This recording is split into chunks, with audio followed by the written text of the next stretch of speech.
پہلی ذمہ داری، سب سے اہم ذمہ داری، سب سے بڑی ذمہ داری اللہ سبحانہ و تعالیٰ نے جو ہم کو دی ہے، ہم عورتوں کو دی ہے۔ عورت چاہے کسی بھی رشتے میں ہو، چاہے ماں کے رشتے میں ہو، چاہے بہن کے رشتے میں ہو، چاہے بیٹی کے رشتے میں ہو، چاہے بہو کے رشتے میں ہو، چاہے ننند یا دیورانی کے رشتے میں ہو، چاہے وہ خود ساس کے رشتے میں کیوں نہ ہو، ہر عورت کے لیے چاہے وہ کسی بھی رشتے سے تعلق رکھتی ہو، اس کے لیے سب سے پہلی ذمہ داری، سب سے اہم ذمہ داری، سب سے بڑی ذمہ داری اس کے لیے یہ ہے کہ وہ اپنے لیے دین علم کو حاصل کرے۔ سب سے بڑی ذمہ داری ہے میری ماں اور بہنوں، دین کے علم کو حاصل کرنا ہر مسلمان عورت کی ذمہ داری ہے، اور یہ ذمہ داری اللہ سبحانہ و تعالیٰ نے ہم تمام لوگوں کو دی۔ اب جب ذمہ داری دی ہے میری ماں اور بہنوں، تو میں ایک اور حدیث بھی آپ کے درمیان رکھ دیتی ہوں۔ صحیح مسلم کی حدیث ہے، بخاری کی بھی حدیث ہے، بخاری اور مسلم دونوں کی حدیث ہے۔ اللہ کے رسول صلی اللہ علیہ وسلم فرماتے ہیں کہ ہر شخص ذمہ دار ہے، غور سے سنیے میری بہنوں، ہر شخص ذمہ دار ہے اور ہر شخص سے اس کی ذمہ داری کے مطابق سوال کیا جائے گا۔ ایک حاکم، ایک لیڈر کی ذمہ داری اس کے عوام کی ذمہ داری ہے، اس سے کل اس کے عوام کے بارے میں سوال کیا جائے گا۔ ایک مرد اپنی بیوی، اپنے گھر والوں پر ذمہ دار ہے، اور اس سے کل قیامت کے دن اس کی ذمہ داری کے بارے میں سوال کیا جائے گا۔ عورت اپنے شوہر کے گھر کی ذمہ دار ہے، اور شوہر کے بچوں کی ذمہ دار ہے، شوہر کے مال کی ذمہ دار ہے، اور کل قیامت کے دن اس عورت سے اس کی ذمہ داری کے بارے میں سوال کیا جائے گا۔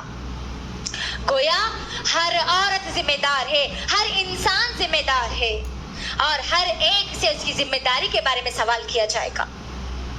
غور کریے، سب سے پہلی ذمہ داری اللہ نے مجھے اور آپ کو یہاں پر بتلا دی کہ علم دین کو حاصل کرنا ہے۔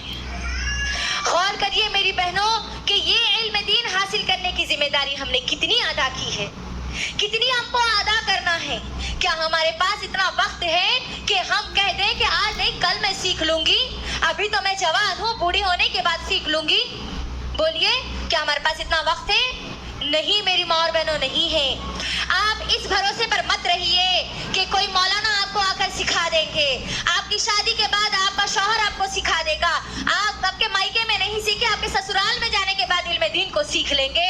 نہیں میری ماں اور بہنوں، اس بھروسے پر مت رہیے کہ کوئی عالم آپ کو گھر آ کر سکھائے گا، نہیں، کوئی آپ کو آ کے نہیں سکھائے گا، بلکہ اللہ سبحانہ و تعالیٰ نے مجھے اور آپ کو، ہم سب کو اللہ نے یہ قرآن ہمارے ہاتھ میں دے رکھی ہے۔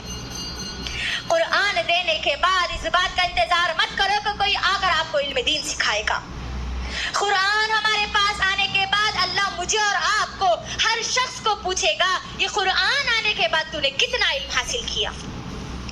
کیونکہ میری بہنوں، غور کرنے والی بات یہ ہے کہ اللہ سبحانہ و تعالیٰ نے اس قرآن کا جو سب سے پہلا فیصلہ جو اللہ نے نازل کیا، سب سے پہلا حکم جو اللہ نے نازل کیا، سب سے پہلی وحی جو اللہ نے نازل کی، سب سے پہلا پیغام جو اللہ نے نازل کیا، وہ پیغام، وہ وحی، وہ فیصلہ علم کی بنیاد پر ہے، علم کے لیے کہا گیا ہے۔ سورہ علق کی ابتدائی 5 آیتیں میری ماں اور بہنوں سب سے پہلے نازل کی گئی، اور ان آیات میں کیا بتایا گیا؟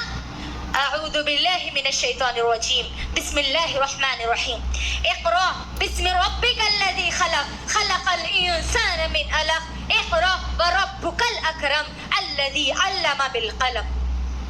اللہ نے یہ آیتیں سب سے پہلے نازل کی ہے۔